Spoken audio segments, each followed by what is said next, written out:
Hola, buenas tardes. Eh, Me presento.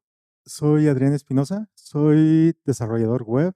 Ya tengo prácticamente 25 años trabajando en la industria. He estado desde empresas eh, familiares mexicanas hasta startups desde la costa este, oeste y compañías de Europa. Y actualmente funjo como tech manager en una empresa de servicios.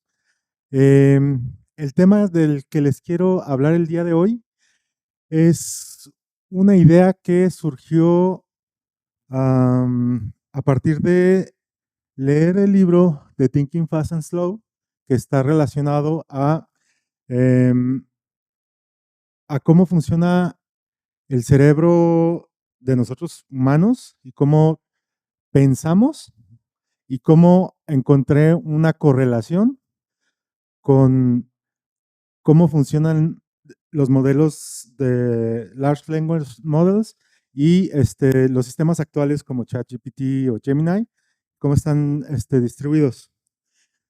Em, Empezamos hablando un poco de Daniel Kahneman. Este es un psicólogo, premio Nobel de psicología. Él falleció el año pasado, pero o su trabajo más notable fue en el análisis de cómo es la toma de decisiones del ser humano y cómo la generación de la economía conductual o el estudio de la economía conductual. Este, eh, Entre unas de las cosas que tiene como premisa, este hombre prácticamente hizo todo el esquema como de selección de, de la milicia de Israel, no precisamente su mejor fuerte, pero después de eso estuvo mucho tiempo en Estados Unidos y estuvo en universidades como Berkeley, estuvo también en el MIT, estuvo haciendo muchos estudios en todo Estados Unidos y eh, este libro, Thinking Fast and Slow, es una sintetización de décadas de su investigación sobre cómo funciona la mente humana. Em, Habla mucho sobre que tenemos, o los seres humanos poseemos dos sistemas principales. Un sistema uno que es rápido y otro dos que es más lógico. Un sistema uno que es intuitivo y un sistema dos que es más analítico. Em, este libro lo que intenta resolver es la pregunta de qué tan certera es la intuición humana. O sea, y empieza hablando de un caso de cómo hay médicos que entra un paciente y no hacen una pregunta, no hacen propiamente un chequeo médico y no hay algo que el doctor pueda decir, esto fue lo que me dio el pie a tomar una decisión, pero pueden ver a un paciente y saben que está mal de algo. No saben, los doctores no saben el por qué, pero pueden predecir qué pacientes están enfermos sin saberlo, la causa de por qué sucede esto, pero está demostrado de que sucede. Y esto pasa por la cantidad de veces que ha estado expuesto los médicos a ver este tipo de pacientes que generan una intuición más formal sobre ciertas enfermedades. Entonces, este caso hace llevar a Daniel a hacer una serie de experimentos junto con un colaborador para identificar qué tan certera es la intuición. Entonces, vamos a hablar primero del sistema uno, que es rápido, intuitivo y emocional. Este es un sistema que opera de manera rápida, con poco o ningún esfuerzo y sin ninguna sensación de control. Es decir, no es algo que nosotros podamos simplemente decir, lo, voy a utilizar esta intuición o no. Es algo que ya tenemos intrínseco y algunas, inclusive de estas intuiciones, vienen a nivel antropológico por cómo ha sido la evolución del ser humano y cómo nos comportamos. Este, Algunos ejemplos es como cuando detectas una voz hostil, cuando conduces en una carretera vacía que en realidad ya no estás pensando en realidad en la carretera, lo haces por intuición y operaciones lógicas muy, muy sencillas como sumar 2 más 2. Eh, También podemos hablar del sistema 2, que es lento, deliberado y lógico. Este centra la atención a la mente a resolver problemas más complejos. En cuanto empieza un problema más complejo, está demostrado que nuestra retina se dilata más, lo habla también el libro, hay un experimento que lo demuestra, y nuestro cerebro empieza a revisar información más precisa para tener una respuesta. Y esto ocurre cuando el sistema lógico o se forza al sistema lógico a no tener una respuesta y pasa al sistema, este, perdón, el sistema intuitivo no tiene una respuesta y pasa al sistema lógico. Algunos ejemplos de estos es como cuando te estás estacionando en un espacio pequeño que te fijas más en todo, o llenar una declaración de impuestos o comprobar alguna validez en una discusión que es un poco más racional. Bueno, eh, hay una serie de conductas que vienen demostradas en este libro de algunas premisas que nuestro cerebro hace sin que lo sepamos. Una de ellas, por ejemplo, es el anclaje, donde, por ejemplo, pueden eh, decirte eh, el ejemplo de que vamos a tratar aquí. eh, si te preguntan, ¿Gandhi vivió más o menos de 9 años? Dime un año exacto en que falleció. Te dan, digamos, 50 años. Y si tú preguntas, eh, ¿Gandhi vivió más o menos de 140 años? Regularmente das una respuesta mayor, que es como de 90 años, cuando en realidad fueron 78. O sea, como tienes un anclaje o bajo o alto, eso hace que nuestro sistema intuitivo se vaya a un lado o a otro, y es algo que no podemos controlar. Esto está probado. Entonces, el libro tiene una serie de estas premisas y una serie de experimentos con resultados probados en distintas universidades con distintos gobiernos que han sido utilizados a lo largo de la historia, o al menos de la historia reciente, para temas de marketing, para temas de políticos, para temas bélicos, de cómo utilizarlos en ventaja del objetivo que tienen en mente. Entonces, esos experimentos tienen resultados con humanos. Entonces, yo me pregunté, bueno, ¿y si yo hago estos experimentos con los LLMs?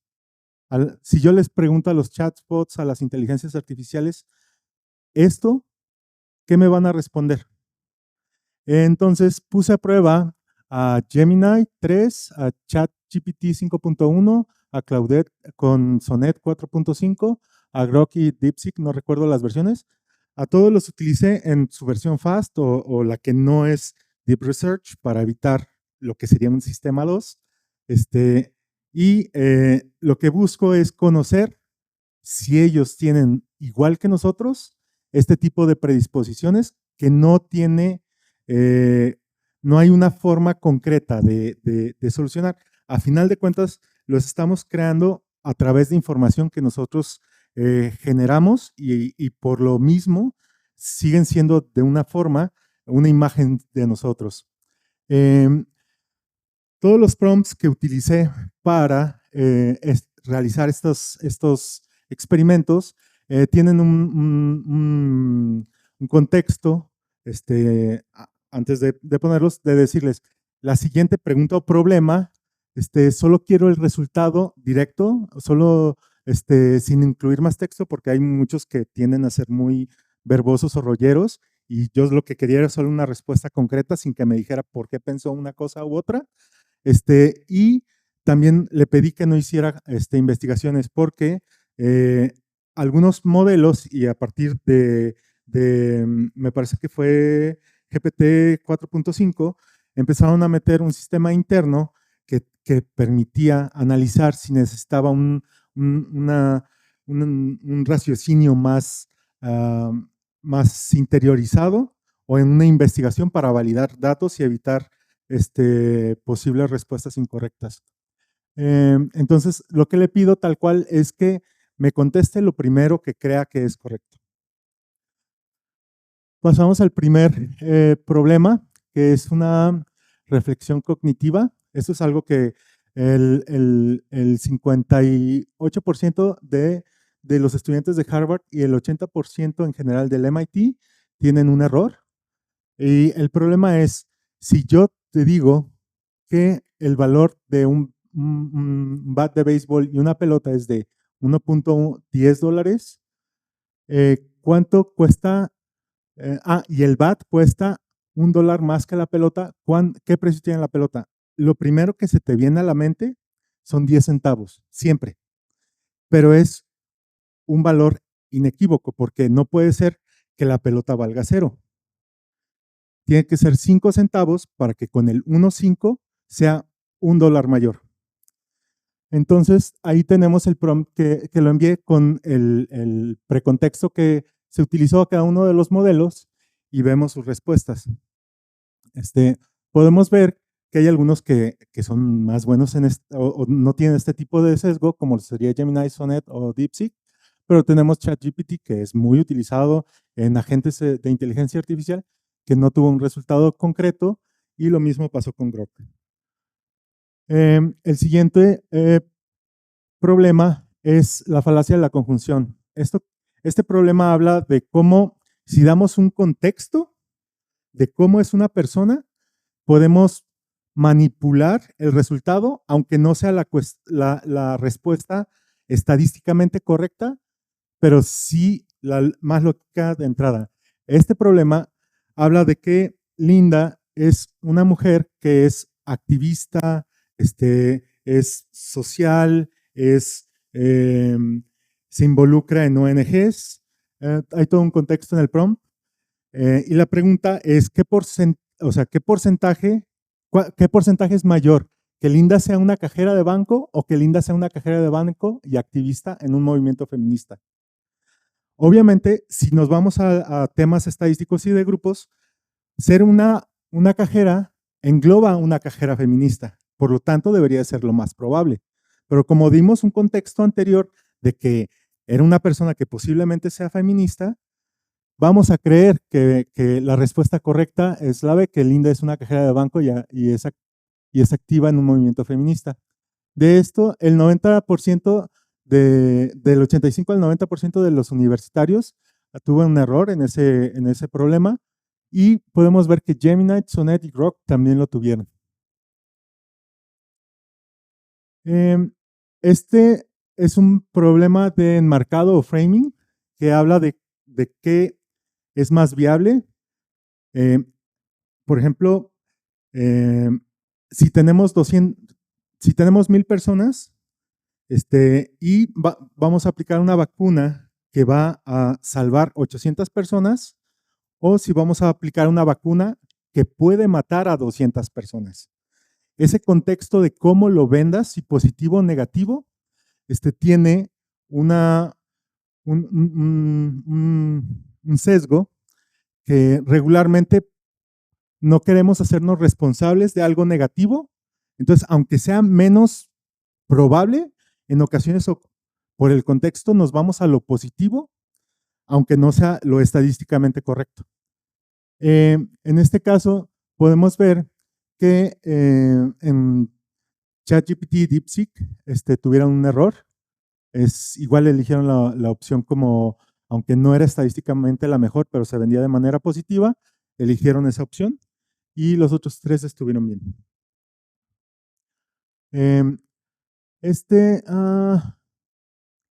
Sí. Esta es la negligencia de la tasa base. Esto es un problema muy interesante que habla de, por ejemplo, dan un contexto de cómo Tom es una persona que es inteligente, carece de creatividad, tiene tiene necesidad de tener orden y claridad, este tipo de cosas.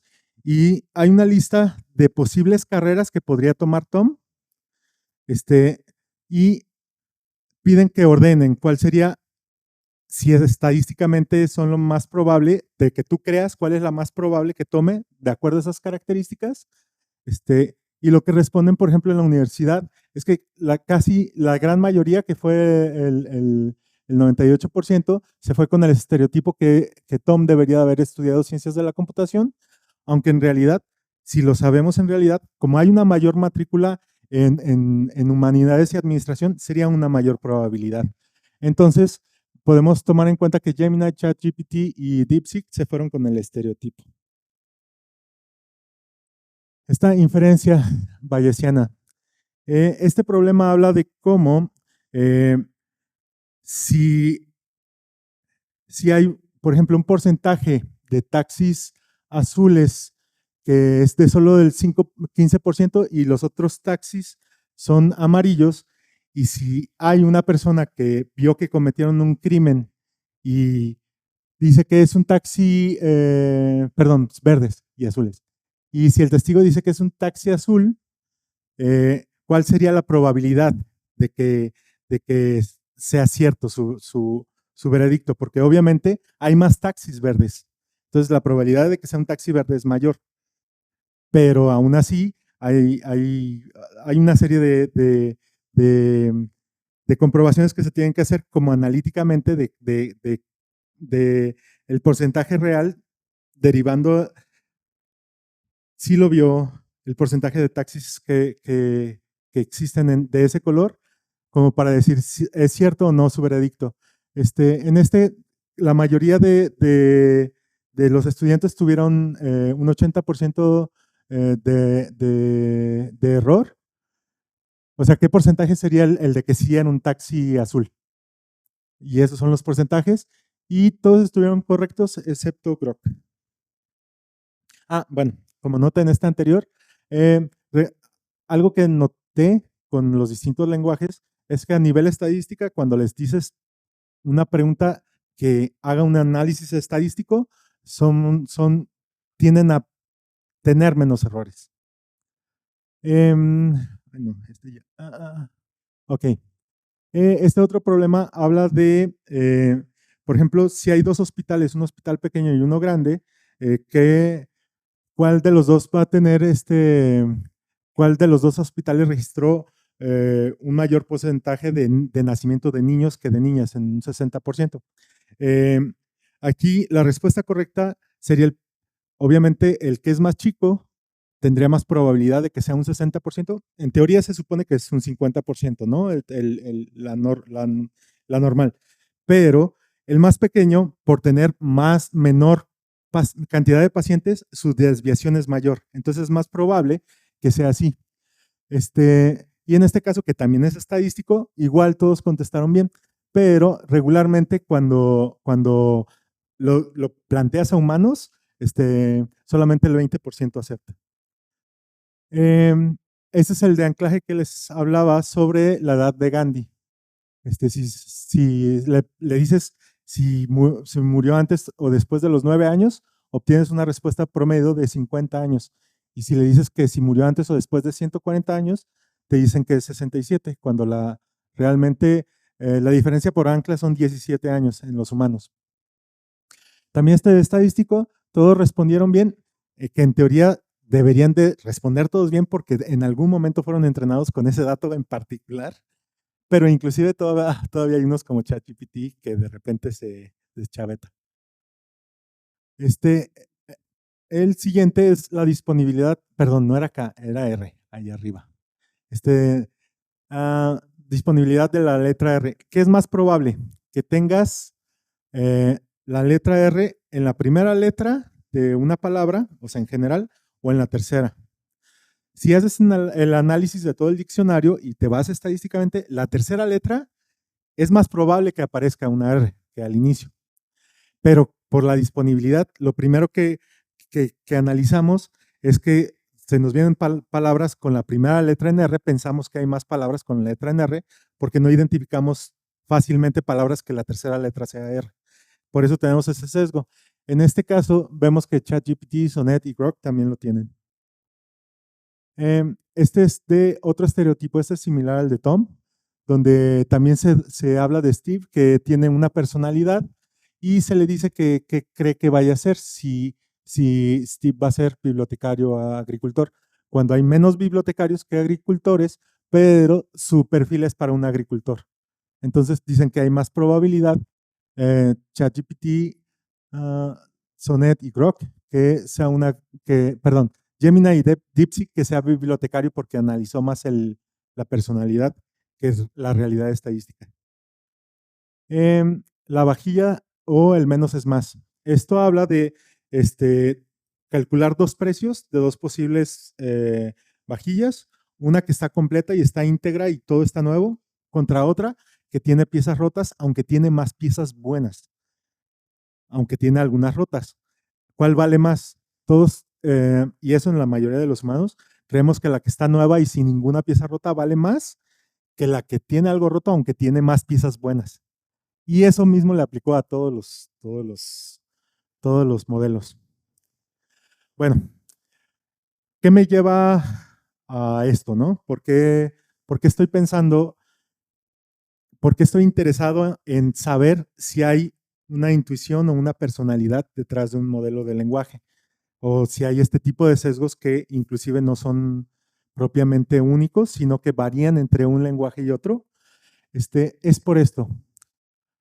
El desarrollo de software. En el desarrollo de software, estamos, por cómo ha sido el proceso del desarrollo de software, es un proceso determinístico. Todos nuestros procesos, como manejamos los proyectos, como interactuamos con el desarrollo de software, es un proceso determinístico. Hay una entrada que está establecida, hay un proceso que ocurre siempre de una manera determinada y hay un resultado que hay una salida. Entonces, yo ahí les dejo como de pensamiento, ¿qué pasaría si en ese proceso hay algo que no necesariamente te va a dar el mismo resultado siempre? ¿Por qué?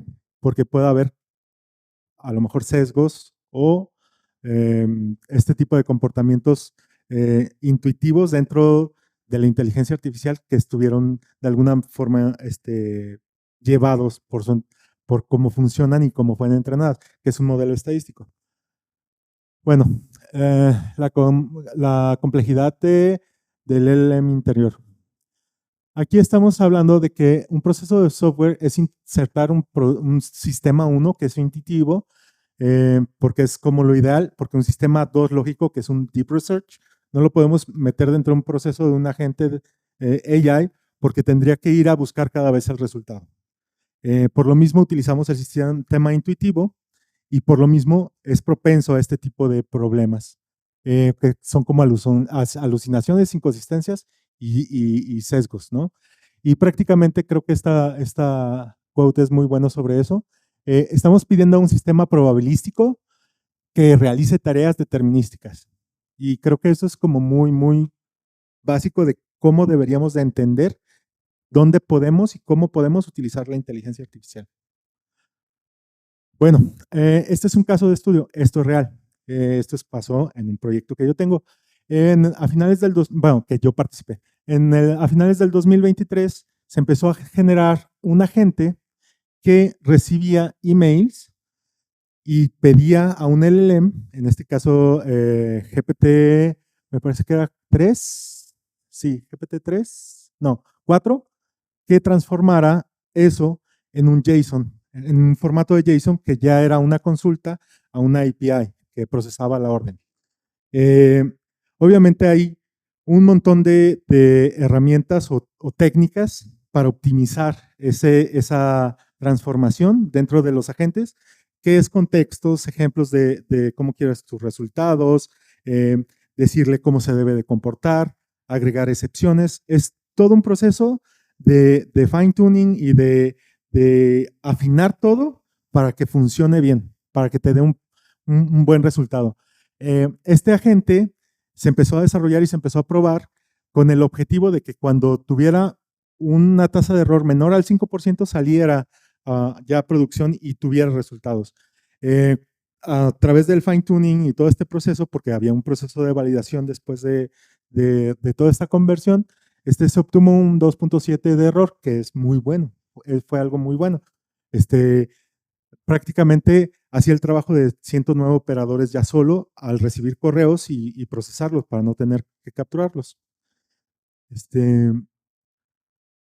Pero entonces pasó esto.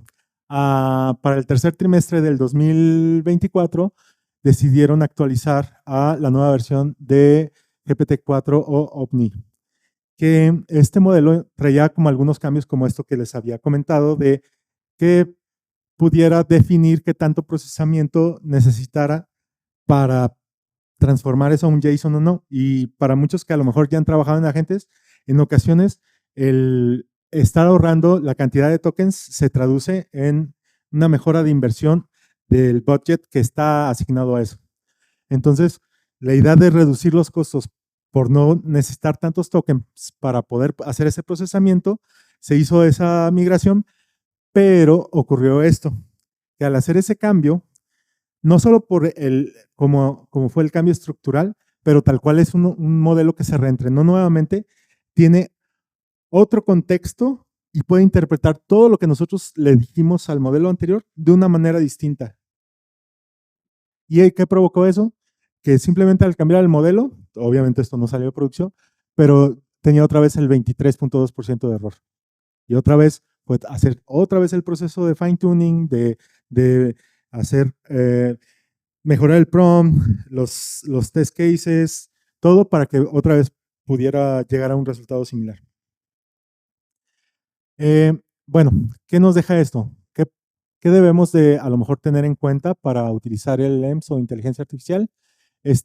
O para que sí es muy bueno, generación de boilerplates. Si ustedes quieren hacer un sistema determinístico y que los ayude a hacerlo, es decir, un script que analice correos, pero que sea un script que no cambie, que no mute, es muy buena forma de hacerlo. Inclusive pueden ir extendiendo ese script con la ayuda de inteligencia artificial, pero todo el proceso va a ser una entrada, un proceso, una salida determinística. Y esto no va a cambiar, no importa el modelo y no importa lo que pase.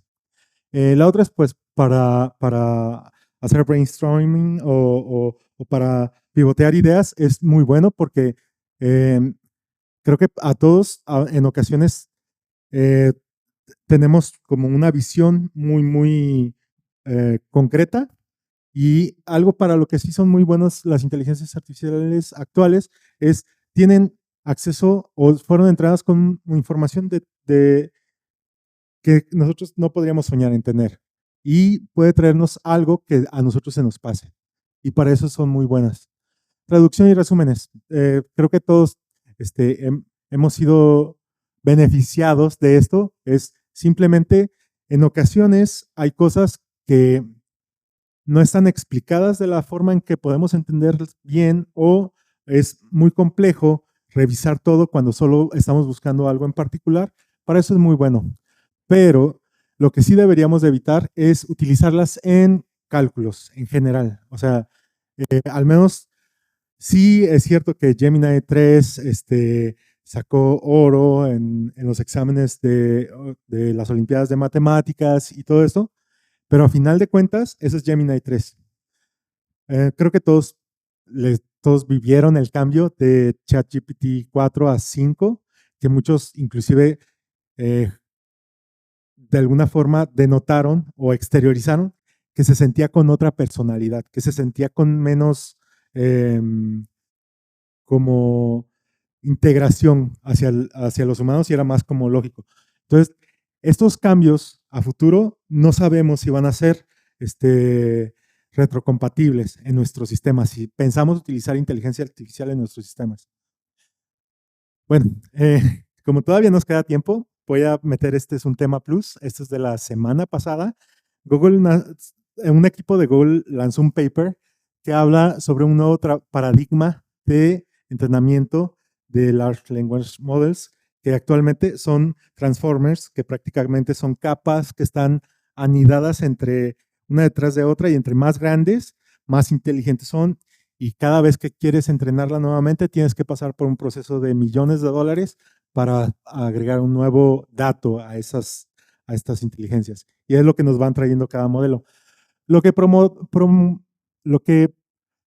intenta promover este paper es un estudio que hicieron que los seres humanos aprendemos a distintos tiempos.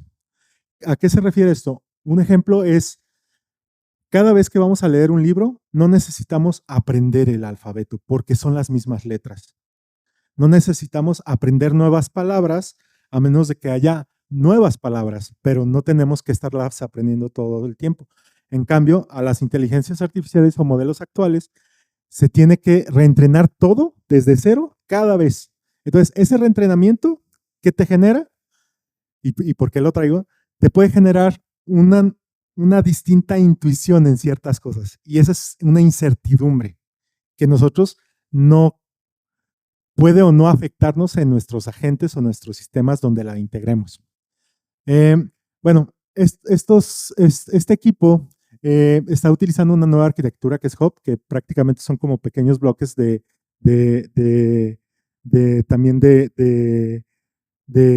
ay, se me fue,